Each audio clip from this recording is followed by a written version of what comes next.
ability came together, the task force came together to create recommendations for medical students that were transitioning to residency programs. They released a statement in May 2020, May the 12th, 2020, about that process and what medical students and medical schools should do for students that had already got into residency programs and were transitioning to residency programs. At the end of June, a coalition of a whole bunch of EM medical student and EM professional organizations got together to release a consensus statement. And many of you are familiar with that consensus statement, but we'll go through some of the top things that that consensus statement says. I apologize. So for EM rotations, they wanted each medical student to complete only one EM rotation, typically at their home institution, and from that get a home slow. So that took away the chance to go and do audition rotations, away rotations at other institutions. In terms of the slow, each student is expected to have at least one slow, hopefully from their home institution, or if they couldn't get a home institution slow because they don't have a home institution residency program, they were allowed to go away and get a slow. It puts a great emphasis on non-EM slows, and people will be talking about those later, the types of non-EM slows that are available. It also puts a great emphasis on applying smartly, but not hogging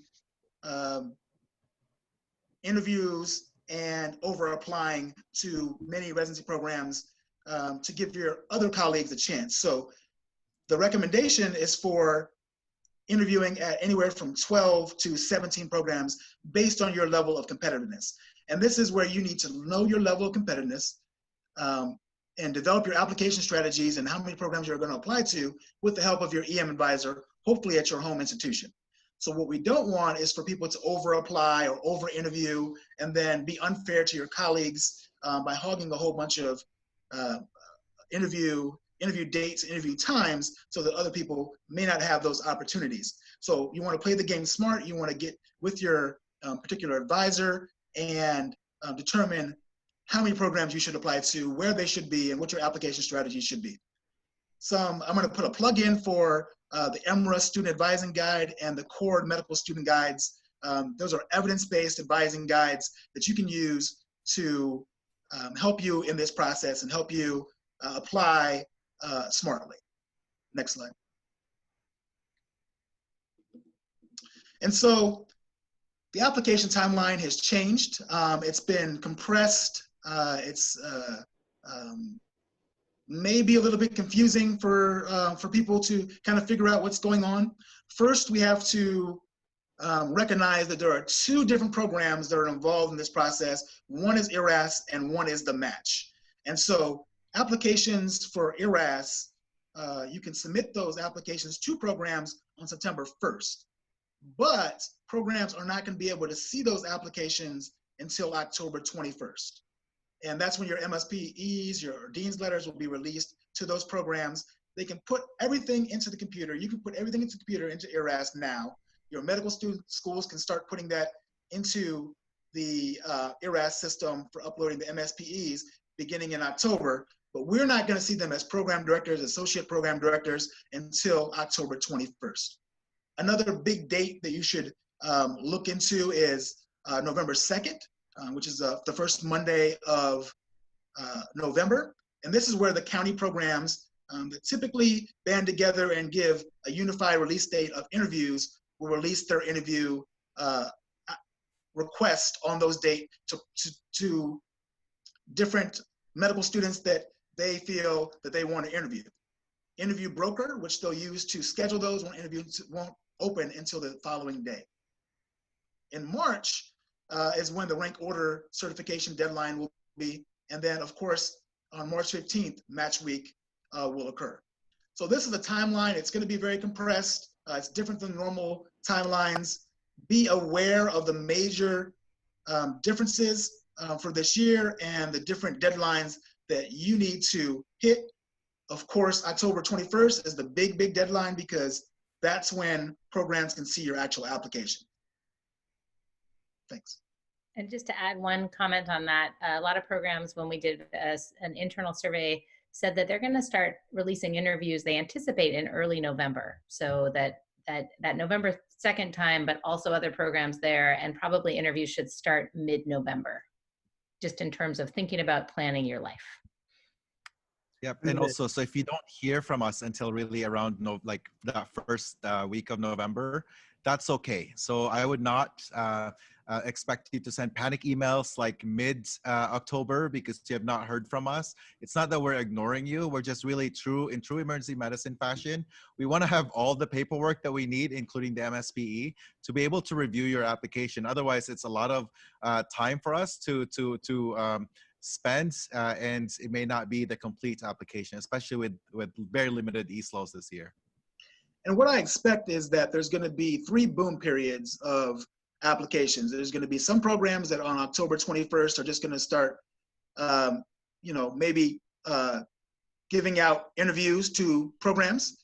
What you need to know is that just a couple of days later, the ACEP conference start, and many of us will be in core meetings during that time. And so there will be maybe a decreased communication between programs and interviewees or applicants. And so you may not see as many applications or many interview go out in that time period. About a week later, on October 28th, ACEP is over with, and you may see a little bit of pickup in the amounts of interviews that are offered. November 2nd, of course, is a big date, and that's the probably one of the bigger boom periods is November 2nd. That first week of November is when a lot of applications are going to get reviewed and a lot of interview requests are going to start going out. If by the end of November you don't have the recommended 12 to 17 based on your level of competitiveness, then you should start getting with your advisor, maybe even contacting the programs that you have applied to based on your level of competitiveness, but definitely looking at your EM advisor and saying, hey, it's the end of November, I don't have enough I don't have enough interviews. What should I do now? Yeah, just to piggyback on all of that, first, let me say, if you have questions, please just throw them into the chat box or write them down. We're going to hold all the questions until the end, just so we can make sure that we get through everything. So just make sure that you write it down somewhere so that you don't forget it by the end. But if you want to throw it into the chat box, we're monitoring the chat box as well. But just to piggyback on all that, to say some programs are going to send stuff out really early. If your best friend is also applying to EM and they got an interview and you didn't get an interview on October 22nd or October 23rd, that doesn't mean anything against you. They might have just applied to a program that might be very desperate to get a whole bunch of interviews out because they might be a new program or a program that scrambled or soaped to get a lot of their applicants, their interviewees into their residency program. So don't freak out if you're October 23rd and you haven't gotten any interview invites. Again, just wait until about the middle of the month. You should start to hear something by then. All right. Okay, the next component that we were going to talk about for an application are letters of recommendation. And I will say people say slow or slowy, and I'm not sure which one is right. So I'm going to go with slow, which is your standardized letter of evaluation. And, you know, as the consensus statement said, in typical years, what we really like to see is you get a one home slow, or if you're at an institution without EM, you get one core slow, and then usually you get another away slow. Because this year there's not away slows, again, we want everyone to have one core slow, and that's what we expect, and that's what program directors are expecting. So that letter is really important. But that being said, we know that you've done a lot of other clinical work, and so your other letters can be a variety of things. When we poll program directors, what they want to know is they want to know your clinical skills and your interpersonal skills. So clinical letters are generally accepted as the strongest. It doesn't matter which rotation you get those clinical letters from. You know, generally speaking, things with hands-on skills, so maybe your surgery rotation or family medicine or OB, internal medicine has your critical thinking skills. So it's not as important which rotation you get those letters from. It's important that the person knows you well and can speak to who you are and what your skills are. So if you did a rotation and you had an attending who said, I would love to write you a letter, you did a great job, get that letter, right?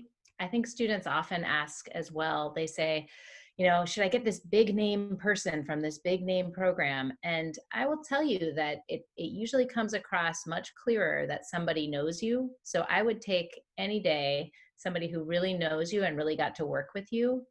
And if you're trying to decide between two different letter writers, I would also say take the person who works with a lot of students and residents, because they can speak to you compared to peers, and they can sort of put that in the right place. Sometimes you have somebody who works with one student in a long time and they say you're the best ever, or they say you're fine, but it's a little bit less compelling than when it's somebody who really knows students. So the next question is what are all these other slows, right? So now you can go onto the CORD website and there are a variety of slow templates. And so we have our standard slows, and those are for programs with emergency medicine residencies. So where you've done your core rotation. Then there's non-EM residency slows. So programs where you do emergency medicine, but they don't have an EM residency. Those are great. So if you ended up having a home rotation that doesn't have an EM residency, then you get the non-residency slow. Dr. Alvarez just put it in the chat box, this important link for where you can go look for these. So the non-EM residency slow is also really compelling. And then there are subspecialty slows will probably not be as much in play this year, but typically what those are is if you did an ultrasound or a toxicology rotation, so you can get those letters.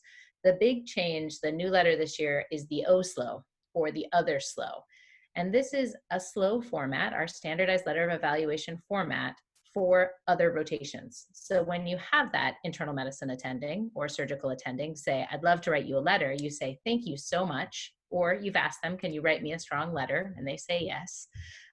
Then you can say, in emergency medicine, they ask that we have letters in a standardized format, and here is the format. You can then send them to this link. The thing is it is a bit of extra work for them. So I just want to be really clear that for some people, this will be fairly straightforward. It asks them to do the breakdown of grades in their clerkship or in their rotation. And so for some people, they can have that data and it's pretty easy. For others, if they look at it and they say, I don't know how to get that data, and you can tell that it's going to be a stressful amount of information for them to get, you can also get a traditional narrative letter. So program directors are asking for these OSLOs because they ask some questions that are really specific to emergency medicine, and they try to ask your letter writers to give some information about you compared to other students and you with specific emergency medicine skills. However, we also understand that you don't want to irritate the person who's writing you a nice letter. So if you're getting that vibe, it is okay to say, I would love a traditional narrative letter. Thank you very much, because we will read those as well. And then in terms of numbers of letters, 4 letters, you can have up to 4 letters. Most applicants end up with 3. It's okay to have 4, but most have 3. Again, your core slow, a couple of O slows. If you did something like a bunch of research with someone for 2 years, you might want to get them to write you a letter. It might look a little funny not to hear from this person you worked closely with in medical school. Or if you have 3 different faculty say they really want to write you letters, that's great as well. But generally speaking, we aim for 3 letters that really speak to your clinical skills. I'm good. All right. So I'm going to talk about one of the 2 areas that you really kind of get to customize your application. Those 2 areas are the CV and the personal statement. Ellie is going to talk to you about the personal statement, but I'm going to focus on the CV for this portion of this talk. The CV is really kind of where you get to brag about the things that you've done in medical school and before medical school, or if you graduated from medical school and are seeking a second career or something else like that, then this is the place that you get to do that. The areas where you get to place things for are in your education. So that educational stuff will primarily be, mostly post high school. So your undergrad, your medical school. If you did any other advanced degrees or professional degrees, like you went and got your MBA, if you went and got your MPH, those are all things that you want to include in your CV. You want to put down any professional societies. So if you're a member of EMRA and ACEP and SAEM, great. If you are not a member of those societies, you need to be a member of those societies right now. I think that program directors value seeing that on your application because it shows that you have a true and vested interest in your specialty. If you happen to have joined when you were a first or second year medical student, the ACOG, or which is the American College of OBGYN, or ACS, which is the American College of Surgery. If you joined that as a medical student because you thought you were going into surgery and now you're going into EM, it's still okay to put those on your application. We're just not going to look at that as heavily. But it's not going to ding you. We're not going to say, oh, look at this person who is in the American College of Surgeons as a medical student. That stuff doesn't really matter to us. But we want to show that you're truly invested in your craft. Any languages that are spoken. But this is also the place where you will have to delineate, and your personal statement is another place, if there's any interruptions in your schooling. So what program director likes to use the term that if you weren't in school and there's a gap, then you were in jail until proven otherwise. So you need to be able to explain what you were doing during any breaks that you had off. So if you chose to go backpacking in Europe for a year because you needed some time off between undergrad and medical school, that's fine.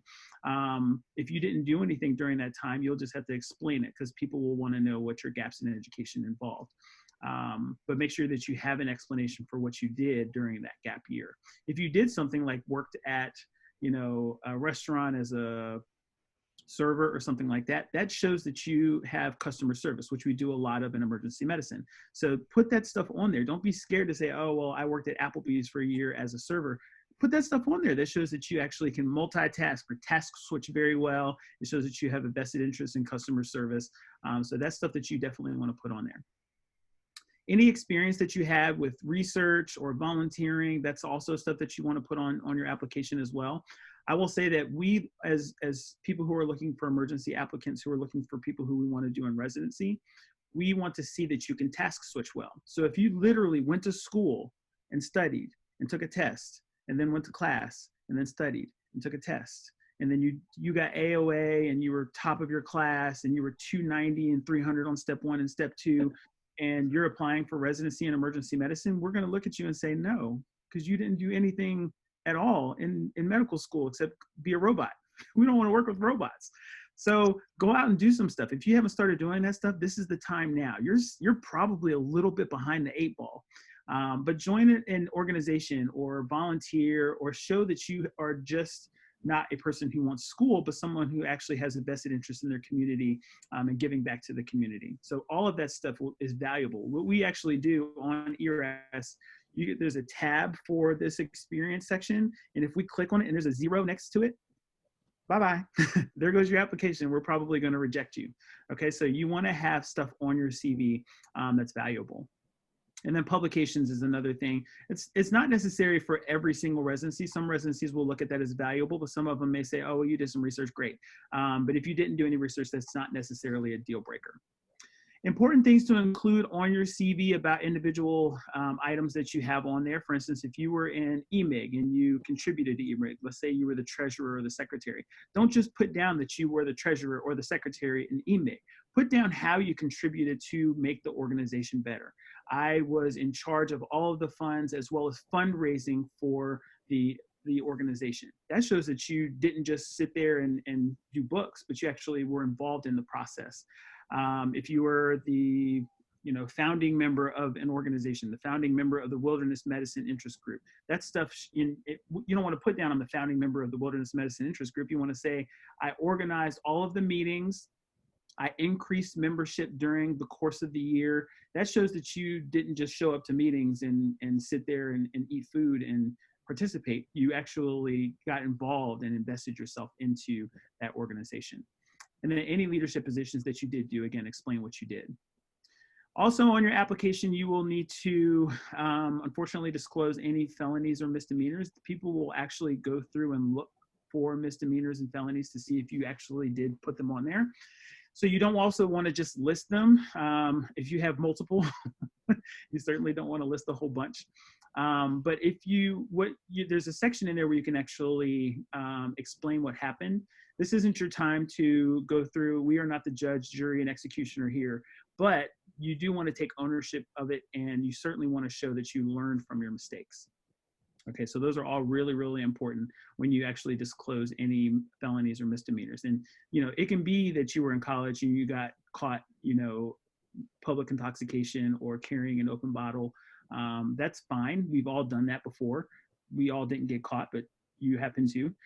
But if you did get caught and that's one of the things that happened to you, it's fine to just explain what happened and say that you took ownership of it and what you learned from that experience. And then the only other thing I wanted to add about ARIS is couples matching. This is a very controversial topic, not because it's bad to couples match, but because you want to think about whether or not you want to disclose that you're couples matching or not. Some people, if you put down that my partner is trying to match in PM&R or something like that, and they don't have a PM&R residency at that shop or anywhere within 100 miles of that shop, they're going to think that you're not truly invested in that, and they'll think that you value their residency on the lower side. So just think about that, especially if your significant other is trying to go into one of the more rare specialties, you know, peds, internal medicine, those are all over the place. But if you have one that's, you know, very, very, very specific, I'm doing research on cancer cells in frogs, and that's a specialty for some reason.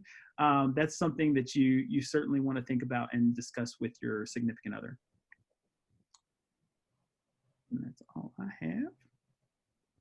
Great. So now I get to talk about personal statements. I think this is one of the toughest parts in the application, because it really requires a lot of self-reflection.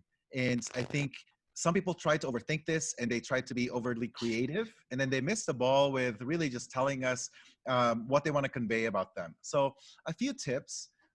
Whenever I write something, even when I apply for something like submitting a proposal or submitting a letter, I try to think of it. I use this from the business school here at our shop. He calls it, at the end of my letter, at the end of my personal statement, what do I want the audience, or what do I want the program directors to, so there's three things: to know about me, to feel about me, about my letter, and to do about me. So the last part is easy, right? You want them to hire you. You want them to interview you. So that should be something that you want to convey.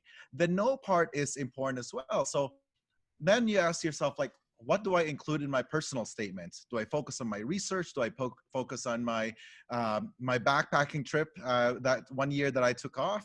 Or do I focus on a patient experience? I really think that this is dependent on what you want to convey to us. And that, to me, I think it's important with regards to aligning with values.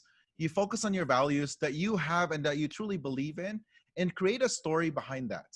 In that way, if you share a story that highlights that particular values or traits, then it comes across a lot easier, rather than you telling me I'm a very, I have a lot of empathy, or I'm a very kind person, right? So that is, I think, a lot different than if you tell me a nice story about how you saved somebody, or how you saved the dog, or how you learned underwater basket weaving because that's your ultimate passion, and you've written papers about that.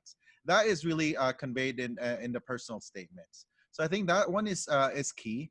For me, basic things are also very important.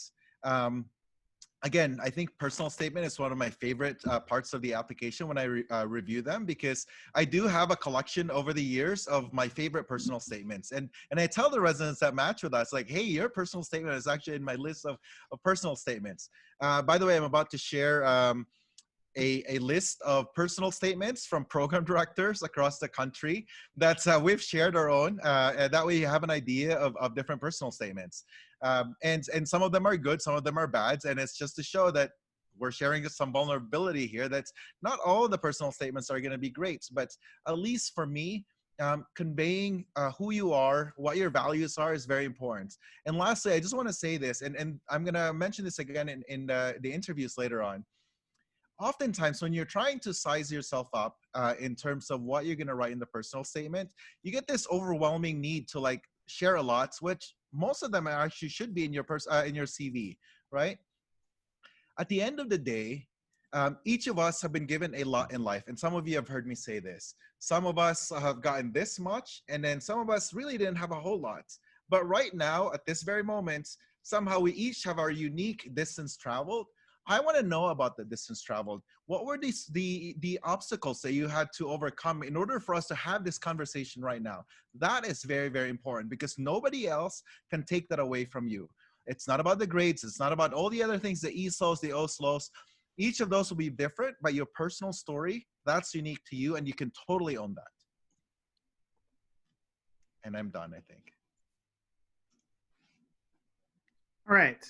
So there are other application components that are important, although probably a little bit less so. I know that's hard to say when you're looking at big one at the top, which is USMLE.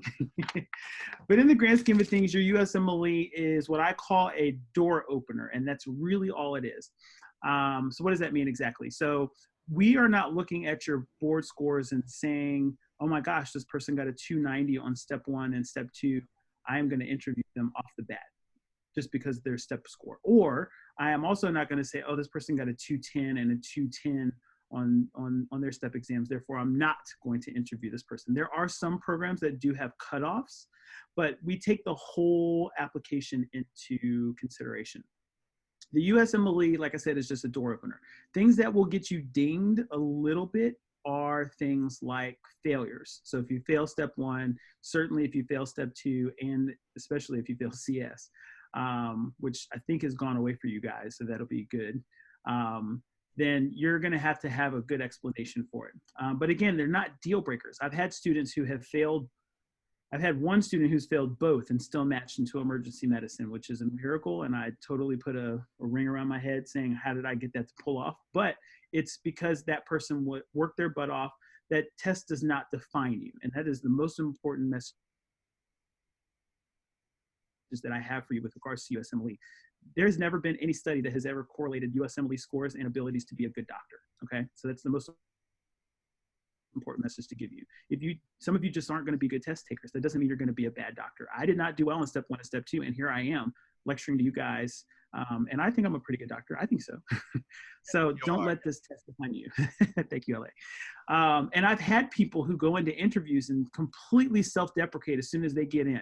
Hi, nice to meet you. My name is Dr. Willis. You know, I'm interviewing you today. Tell me something about yourself. Well, I know I failed step 1. Really? That's how we're going to start the interview day off? You're going to start self-deprecating? No, not absolutely not. Okay. So if you're going to explain it, that's where Dr. Alvarez was talking about the explanation for some red flags. This is the time where you would want to do that. Okay. So the most important things about USMLE: know when to take step 2. If you blew step 1 out of the water, okay, you got a 260 or 270 on step 1, probably around the 245 and above range, you can probably wait to take step 2. Things are a little bit scary with the whole COVID thing, and I completely understand that. I'm pretty sure most program directors are going to still stick with that mantra of, if you did fairly well on step 1, then you can wait to take step 2. Because even if you got a 245 on step 1, which is a great score, and you get like a 240 on step 2, we're going to look at that like, you went down 5 points. What happened on that one? What did you do wrong? Okay. So you can wait to take step 2. If you did not do that well on step 1, you know, if you got, especially if you did poorly on it, if you got below average, which is a 230 this year, if you got below average on step 1, then you need to make it look like that was a fluke. You need to make it look like that was a complete mistake it was USMLE's fault that happened. All right. So if you got 209 on step 1, you need to get like a 250 or 260 on step 2. You don't have to shoot for the stars, but certainly try to shoot for the stars. But you should make it look like there's a significant improvement in your score. And so try to take it as early as you possibly can. You want programs to see that on your application. You don't want the only thing on your application to be, I got a 210 on step 1. You want people to see that you took it again and that you significantly improved. And step 2 is way more clinically relevant for emergency medicine than step 1. I don't care if you can memorize the Krebs cycle. I care that you can take care of patients. All right. If there's any osteopathic students on here, and I'm not sure if there is, but I think there are some. If there are any osteopathic students, the next question that always pops up is COMLEX. Do I take the COMLEX or do I take the USMLE? Well, as you know, most residency programs have moved to ACGME, and the AOA is now gone. So as a result of that, there is no conversion factor for COMLEX to move to USMLE. So when we see COMLEX scores, some people are like, I don't really know how to interpret that. And so they don't offer an interview as a result of that. So I would recommend, even if you didn't take step one, that doesn't mean you have to go back and take step one right now, but you at least need to take step two, okay? There are some programs that do have osteopathic assistant residency directors, and Maryland is one of them. So we know how to correlate the COMLEX exams because we have someone who's taken it before and knows the scoring system. So if you're applying to just osteopathic programs, that's fine. But I think that the majority of people now are moving towards the ACGME programs. So just go ahead and take the USMLE step 2 and get it out of the way. Next, we're going to talk about the MSPE. The MSPE, you have access to it, all right? So your dean has to show you your MSPE, not because you can change anything to it, but because they have to show it to you. And most of the time people, the deans who are writing these have an interest in trying to make sure that it says what you want it to say. They are not able to go back and change the narratives for your specific programs or your specific clerkships. So if you happen to have a comment in your clerkship on psychiatry, for instance, and they say seemed pretty lazy, didn't really get involved with any of the care of the patients, unfortunately that mark is there and there's nothing you can do about it except explain it in your personal statement or when you get to the interview day. But you want to know about those red flags beforehand. You certainly don't want to be in the interview. So I saw in your MSPE that someone said that you were a little lazy on your psychiatry rotation. Can you explain that a little bit? Oh my gosh, I didn't know that. So you want to do a very, very good job of being meticulous about reading for any red flags, any signs of poor professionalism, poor work ethic, poor grades. Those are things that we are looking for when we read the MSPE. We're also looking for strong words, so good words of encouragement, things that will make your application pop. Was always there, prepared to stay late, came in early, worked their butt off. I couldn't get rid of them or her because they were always around, which sounds annoying, but actually looks really good in the emergency department. So those are things that we'd like to see. So if you have those in there, that's great, all right? If you are a recent convert to emergency medicine, in other words, you were thinking about something else, make sure you meet with your dean early. That's excessively important. I have had medical students who have had their MSPEs reflect, and most deans are pretty good about this. They don't usually put down specific specialty, like this person will be a great emergency physician in the MSPE. Most deans know not to do that. But there have been occasions where I've read MSPEs and it says, this person will be a great internal medicine doctor. And I'm like, what? What's going on here? So make sure you meet with your deans and let them know about any changes that you're making to your specialty, so they can make changes. And a lot of them will try to cater the words in their MSPE verbiage and wordage. They'll say things like, seems to work really hard, was noted on multiple rotations to be a very hard worker and could task switch very well. They know the words, the buzzwords that we like to see on your MSPE. So make sure you meet with your dean so that they can put those buzzwords in there. And then the last one is your medical school transcript. Again, this is not anything that you can do anything about. You cannot change grades. You cannot fight grades in most circumstances. So your transcript is what it is. Again, you want to be able to look and make sure that if there are grades that you forgot about, if you failed a class and you had a mental breakdown and subsequently did not remember that you failed a class, make sure that you can explain that and find out why you failed it and what you needed to make up for it. And so that people can see that you were cognizant of it, but also that you learned from any mistakes that you might have made in that grade class. All right. All right. And so there will be additional sessions specifically on programs, but we know that right now this is really high on everybody's mind, right? Which programs should you apply to? How many programs should you apply to? And the answer to that is very individualized. So if you haven't yet, there are some great online residency databases. SAEM has one, as well as EMRA Match. They screen for different things. SAEM sort of tells you a little bit more about program type, what kind of hospital it is. And the EMRA Match has a lot of the filters that you might be wondering. So you say, what programs have accepted somebody with a USMLE score of less than 210? And you can filter for that. That doesn't mean you have to limit your search to that, but it gives you a good idea of some of the questions you might have. So if you haven't played with this, play with it. A lot of times when you start thinking about programs, it really helps to think regionally. Where might you want to be? What are you looking for in a program? And a lot of times you don't know until you start exploring programs. I think there's a lot of questions from students about 3-year and 4-year programs. And across the board, having advised for many years, I say, look at both. Just look at programs. Go and see what that program offers to you. I wouldn't close the door on either 3-year or 4-year programs. I think there is a lot of benefit to finding the program that's the right fit for you, that offers you the training you want, that feels like people you want to be with. And so really just start making a list. I often recommend making a spreadsheet for yourself and start listing out programs that you think you might like. Then look at some filters and then start sort of trying to sort it out. In terms of the number that you need to apply to, I'm going to go back to an early discussion of this. We want you to apply to the right number. This year is a little bit different. And if you look at some of the graphs that we have, graphs that show that above 20, 30 programs, a lot of times people aren't getting more interviews.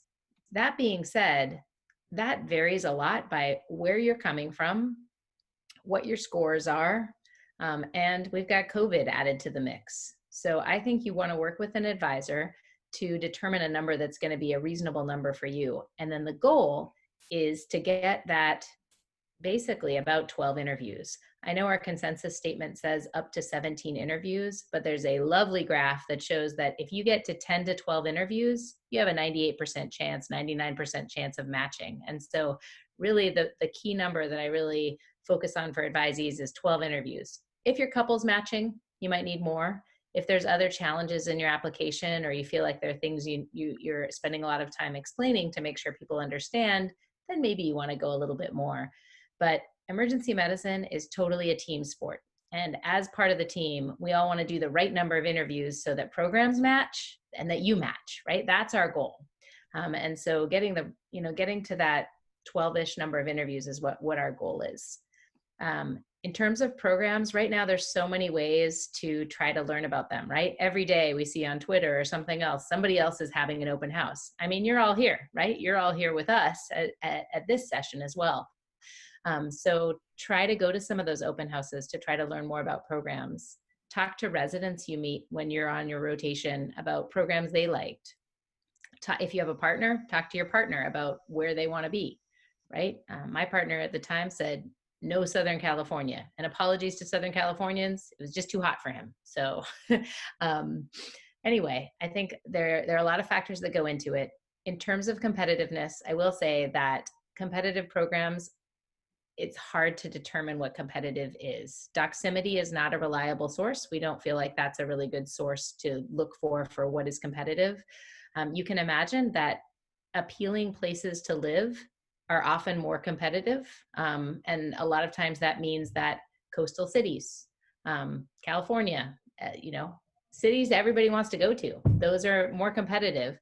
There are fantastic programs all across our country. The ACGME makes sure that accredited programs will make sure you get your training. So when you make your list, sure, go for big, places you really want to be, and then fill it in with a variety of other programs. All right. Next. All right. All right. So I know we're running out of time, so I'll be brief with the interview parts. And there's actually an entire session just on interviewing. So I'm just going to touch a few points here. So now that you're not going to be flying all over the country for your interviews, you're going to be saving a lot. Invest in a microphone, right? Because there's nothing more challenging than when you're talking and it's all muffled. And they're not really that expensive. I don't have any financial disclosures here, but you can go to Amazon and then you can just pick something that has the highest review. That's what I tend to do. The next thing is that make sure your internet connection is good. And this is tough. Some of you will be sharing your internet with a bunch of roommates and you better tell them, hey, no downloading a bunch of movies during the interview, or you show up to your medical school at the actual campus and use the internet there, and use the landline. Set this up, because the worst thing is you're like walking around trying to find that right area in your room where you have good internet, and then you're very distracted. So I'm really just going over the logistics here, because I think that the other talk will focus more on what you're going to be discussing. Maintaining eye contact in Zoom is very hard. So right now I'm staring at the computer, but really the other times is that there's actually my notes on the side. So that's another pro tip. A lot of the things that I've talked about today, I don't have that memorized. And so the beauty of Zoom interviews is that you can actually put side by side your notes on the left side or the right side. And that way you can have some key pointers. I like to believe that whenever I go to an interview, I have 5 things I must tell the program director, somebody, about myself. And so my list is 10, because just in case, like, I've talked about it so many times over and over again, and I'll find ways to include that in the conversation. So if I want to talk about underwater basket weaving, and the program director asks me about, like, tell me why emergency medicine, I'm going to say something like, oh, I really love the first 5 minutes of every patient encounter, and it's like doing underwater basket weaving. I get to really delve into like the coolness of the skills that I will need, or whatever else you're going to talk about underwater basket weaving. But you want to try to infuse many of these things that you want to share with us in your talking point. So in a sense, your elevator pitch is included in your interview. Practice is very key. And this is not just practice amongst yourselves. Often, or what I would hope is that programs will offer some tech check. So similar to what we had to do here today, like people arrived early so that they can check with their technology. I think that that's important to know, because the last thing you want is to be frazzled because, like me, like I said earlier, I had some Silicon Valley issues. I could not find the right Zoom address. So I was 5 minutes late into this. So don't be me. Try to figure out ahead of time the right Zoom link, the passwords, and arrive early. Don't arrive late, because people will remember that. And we're going to be a lot more compassionate with each other, because there's going to be a lot of glitches. But if you can avoid it, be that person who shows up earlier rather than late. And with that, I think I'm going to defer the time to more questions later on. Oh, this is it. More questions. Yay. I actually have a question from the chat that we kind of skipped, from Matthew Etherington. It says, do cutoff scores prevent programs from seeing a redeeming slow? No. So if you are, let's say an ARIS, what it gives program the ability to do is to filter. So let's say, for instance, at Maryland, we'll just say, well, this is not true, but let's just say we get 3,000 applications, and we're like, there's no way in the world we're going to look through 3,000 applications in 10 days. So let's set a filter. And so what that filter says is, we're going to only look at people who have the last name W, with the last initial W in their last name. And so it'll filter out every single other applicant who doesn't have W in their last name, okay? Now, that does not leave the database. It just it gives us, as what they call an active applicant, only the people who have W in their last name, okay? So everybody else is still present, but they are not in the active group of applicants, okay? So what we typically do is, we're looking for red flags. We find a red flag, we put them in the inactive group, which is the group that's probably not gonna get interviewed, but that doesn't take your application out of the equation. So we've had people who we initially screened out. And I mean, if you think about it, it's a hard job to go through so many applications and pick for 160 or 170 interview spots. So it's hard to do that because everybody looks the same. We see a lot of, 240 and 260 and AOA and great grades and top of the class. That's a lot of applications. And so it's hard to screen that out. So what we typically do is we have a second round that we call it, and then we have our core group. And people will refuse and they will not come, or they'll decline interviews, and things like that does happen.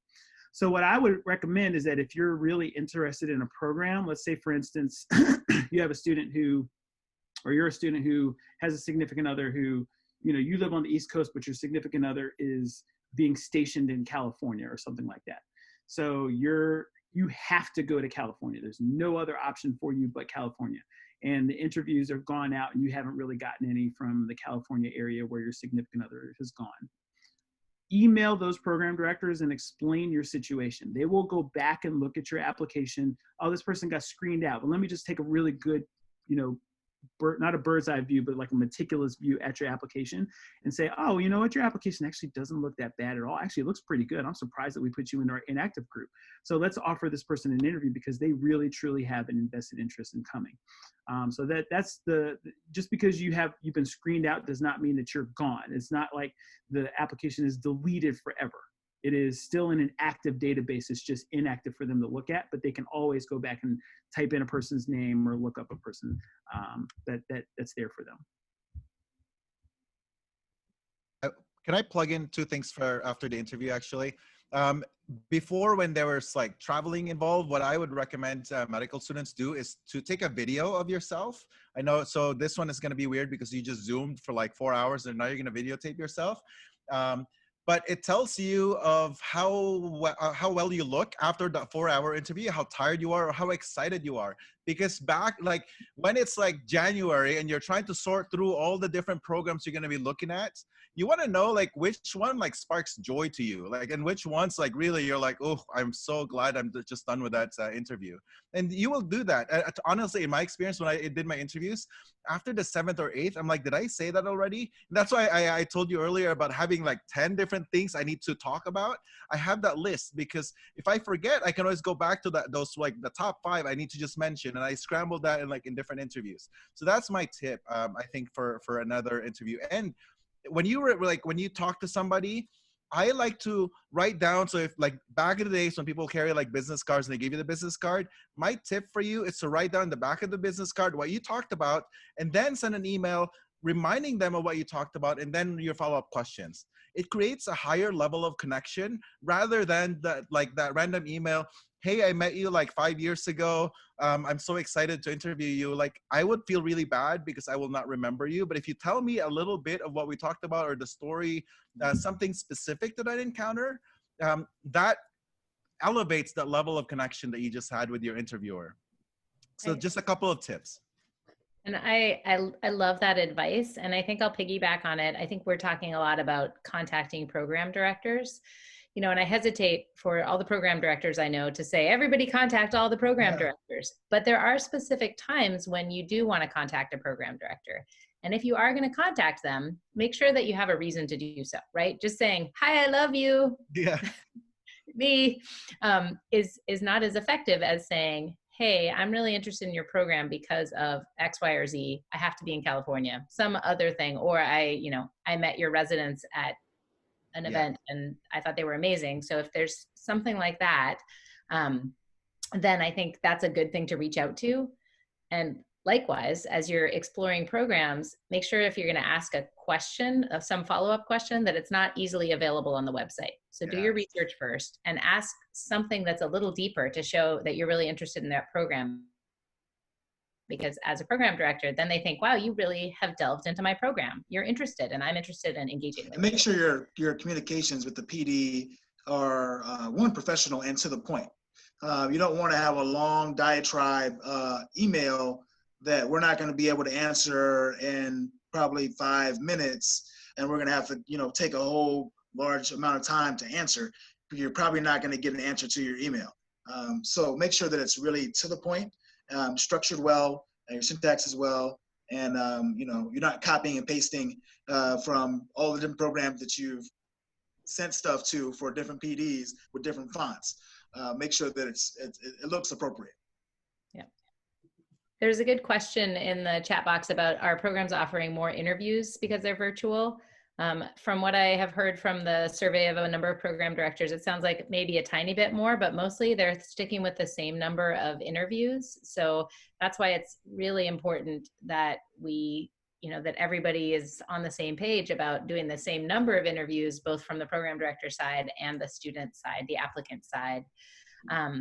We do anticipate that there'll be higher applications. And I think that there's not going to be a lot to prevent people from over applying. But again, think about where you want to spend your time. If you over apply and get all these interviews, then you also have to sort through which ones you are after. So really focusing on the ones that you think are within your range, the ones you're interested in, focusing on the right number along with your advisor or your mentor would be a really good idea for that.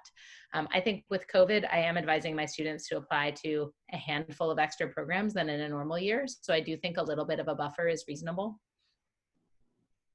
And another suggestion on a handful of buffer programs, when you're making your list and you're making your initial list to apply, you should also be researching. You have enough time now in between the 21st of October, researching programs that if I have to apply to more programs, these are the programs I want to apply to. So you're not in a mad frenzy of trying to research programs when you're trying to apply for some more programs. Now I have to research 20 new programs that I never expected to have to do because maybe I didn't get enough interviews, or maybe I applied to the wrong set of programs. So if you do the work now and you're keeping a list of, hey, these are the programs I'm going to apply to, but these are my backup programs that if I don't have enough interviews by mid to late November, I can just click on that right now instead of trying to mad frenzy and try to research them all at once.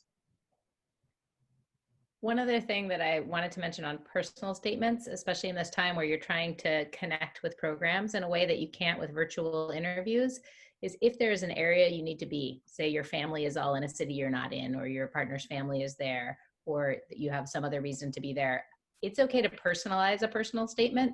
You know, you don't want the whole thing to be about why you need to be in Baltimore, but a little bit of a nod to this is why I want to be in Baltimore. And then of course, just make sure you send that just to the Baltimore programs, not to the other ones. But it's another way to connect if you can weave that in. It is very awkward to read those personal statements that is not meant for us. So you got to be careful. Oh, and then one other thing just about interview management, just on those numbers, I think an easy way to think about it is once you start getting interview invites, accept the first 12, get them all nailed down. And then every time you get another invite, figure out if that one is better than, if that one's a program you want more than the others, and make sure to decline the other ones and leave that space for other applicants. So once you get to a safe zone, just keep those going rather than gathering 30 and then deciding. Try to do that pretty quickly out of respect for the rest of the team. I totally believe in karma. Good karma is going to be very, very helpful here. Yeah. Sorry, I got kicked out. Glad to know that it's not just Silicon Valley.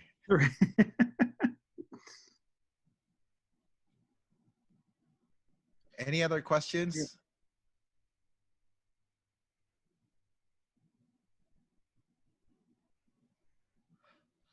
That's a very good question, Ryan. I think it's the way that you would show yourself. Like, again, it has to do with attitude, right? Like if you come in like so sure that you're going to get into our program, like we will know that, because there's nothing more off-putting than arrogance and lack of interest. So both of them, both extremes. But I think that try your best. You fake it. Like you smile a lot and you be as genuine with regards to what you're looking for and who you are.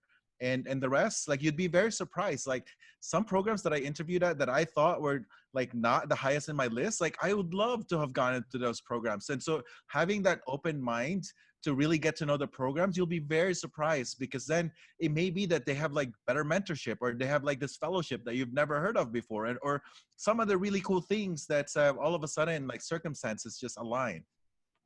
And to kind of piggyback on that point is, you want to be on your best behavior. You want to treat every program the same, in that you want to be excited when you go in the interview. You want to be positive. You don't want to come across as you're using it as a buffer program, or do negative things in that interview because you're thinking you're too good for that program. Emergency medicine is a very small community. All of us now, we talk all the time. Like we see each other, 3-4 times a year at different meetings. So it's very easy for us to contact someone if you're not acting appropriately or something's awry, to figure out what's going on. So just keep that in mind. Yeah. I was going to say the worst thing that I've seen people do is act like they don't belong there, or they feel like they're too good for a place, because you never know what can happen. I promise you that if you think you're too good for a place, you think you're too good for a place at a lot of places. And what I've seen a lot of people who, we've had some people who've interviewed with us, and I've trained my Maryland students not to do this. But I've had people who come into an interview thinking, oh yeah, I'm just here because, this is my 10th interview or my 11th interview, and I'm not really going to come here or whatever. And then they don't match. And they were wondering what happened. And it's because they acted like that with all of their interviews. So you definitely do not want to be that person who has like a 270, 280 on the boards and then doesn't match in a residency program because you were too arrogant. So never be too arrogant. Always be humbled at the fact that this place is giving you a look. And like LA said, you never know when you might find a place that might actually wow you and say, oh my gosh, I wasn't looking at this place very heavily, but now I think I might actually want to go to residency here. Yeah, it's an honor for us to interview you as well. And so it goes both ways. And so if you treat us like dirt, we're like, wait, we just actually spend this time, you just wasted our time because you're acting arrogant. And I can't emphasize this a lot more. The program coordinators are very, very valuable to our team. They will let us know if you give them crap. Mm-hmm. Like if you send them a bajillion emails, they will let us know. If you ignore their emails, if you give them attitude because you got lost, and I know it's not your fault that you got lost, like driving around. Well, in this case, like with the Zoom, but don't unleash all of that energy to our program coordinators because they will let us know. And trust me, we have like every single year taken somebody in the matchable range to like do not rank lists simply because we cannot possibly work with someone that's a program coordinator hate before they even get here. Mm-hmm. And the opposite of that is also true. So I'll tell you a personal story. I just believe that the residency coordinators are increasingly important, especially during an interview day. And I learned that very early in medical school. So I actually sent a thank you card to all of the coordinators. Yes. Now, I'm not saying that you have to do that, but I just think it's a nice gesture. They certainly appreciate it. And I will tell you that there were some programs who, my mentor was one of those who liked to call programs to help us out. So he called a couple of programs, and most of the time the coordinators are the ones who answer the phone. And so he called and said, hey, I just wanted to let you guys know that George Willis is really interested in your program. And they were like, oh, honey, George Willis was fantastic to me because he sent me a card. I've gotten one card in 10 years as a residency coordinator. I love George. I told the program director to take him. He's number one on our list. And so then I was like, oh, well, I really didn't like that program. So, but certainly send it to the ones that you really think that you have a vested interest in going to.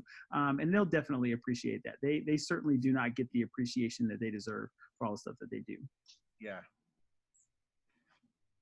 There's a question from Matthew about recommendations for trying to feel out the culture of the programs without being able to interact with them in person and in the ED. That's a great question. I think that whenever you get into these, we call it cafe and questions. Some people call it like Wi-Fi and wine, whatever events they have that you attend, try to get a feel of how the residents interact with each other. So if you're invited to their journal club like ours, you're welcome to join our journal club every month and in our conferences. How we talk to each other, how we banter, it's a great way to find out if you're going to belong there. Like if everybody is going to be talking to each other as Dr. X and like so-and-so, like that might be the culture there. But that might not be the culture that you want to be in. Like at our shop, we're all first name basis. And so I always have to like clarify that when I'm speaking about like my chair that I call her first name, it's not that I don't respect her, it's just the way that we talk. And so I think it's important to find that out. And one way to do that is to attend like some of these sessions. Yep. And also social media. Like for me, for instance, I tag a lot of my residents. So just like stalk one of those EM conferences, like tweets that I put up, and then just like randomly text or DM one of my residents. I want you to ask tough questions to my residents, like all the dirt, like get all the dirt, because I want you to know all the good things and the bad things about the program to really have an informed decision that this is the program that you want to rank high.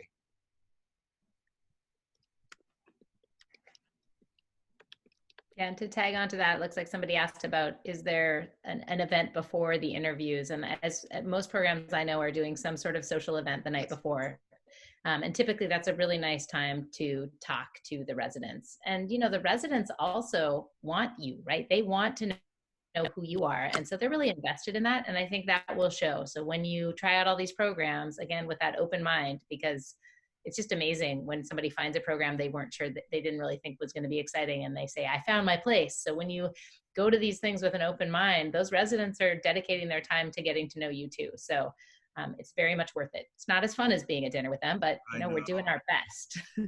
There's also a lot of virtual tours. I think a lot of programs are doing sort of video virtual tours. So taking those and getting a look inside can also be really helpful. So it is recommended, obviously, to go to those things and certainly have fun, but don't be, most of the time, and I've heard about a lot of these, we're not in the planning phase. We're kind of in the post planning phase. So we have a plan for hours. But if you're at home, so, if they say you can bring alcohol to your night thing, then just be judicious about how you do that. I think you should be very careful. Certainly you don't want to be over flirtatious or anything like that. And we have had people who were significantly over flirtatious when the real thing was going on. And certainly over Zoom, it could probably be even a little bit, definitely would be looked at a little bit harsher. So be careful in how you're interacting with people, but have fun. It is a part of your interview process. We do actually bring our residents in because we don't have resident interviews at our shop. All of our interviews are with faculty members. But the interview part is the dinner, the social event that we do, and that is the residents interview portion. So they will interact with the people, and they will come in we bring them in during our big, I call it our dart throwing session, where we put your picture up on the door and throw darts at it, even though we don't really throw darts. But that's where people, they make a commendation. We talk about how your interview went and what you did and how your board scores are and your grades and your CV and your letters and stuff like that. So people who didn't interview you get a sense of how you are.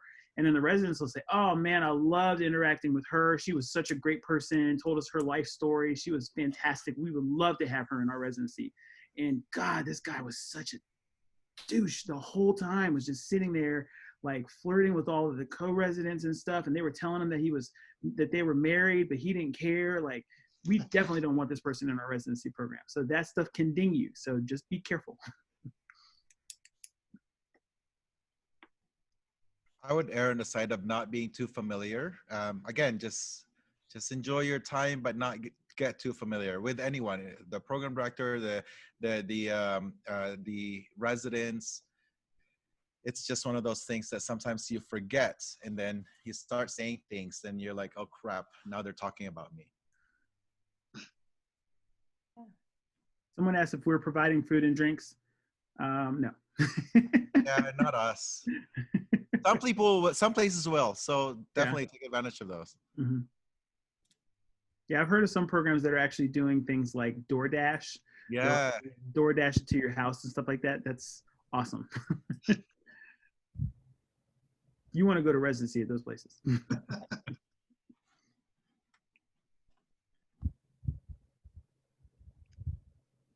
Sounds like we're reaching the end here. Yeah. Well, George, do you want to maybe share the slides for our Yeah. Sorry, I got kicked off. That's my fault. No, it's okay. We can each type it up, or we can just post it up as a screen, and then you guys feel free to DM us, tweet something. I can say for myself that I do respond to my my Twitter messages a lot faster than my email right now. I usually am inbox 0, but today I was like inbox 50, so it's a struggle. That's awesome that you're inbox 50. I'm inbox 50,000. I just deleted all of those. That's why I started with 0. All right. Thank you, everybody. Thank you, everybody. And this has been, a collaboration between the Academy for Diversity in Emergency Medicine and multiple different organizations. And we are so thankful that you were able to join us today. If George has the next slide on the program list, the next session is going to be on September 2nd. It's posted on the ADIEM SAM page, Making Your ERAS program list. This is an 8-part series on how to be a successful applicant from ADIEM to you. So please take advantage of these sessions. They'll all be from different faculty and residents, and we're always so glad that you join us, and we look forward to you matching and co-learning with you for the next 20, 30 years. So thank you for joining us. Yes, thank you. You could be my next boss, actually. I just want you to know that. So this is very exciting for us. We can't wait to meet you. Yes. We're excited to meet you on the interview trail.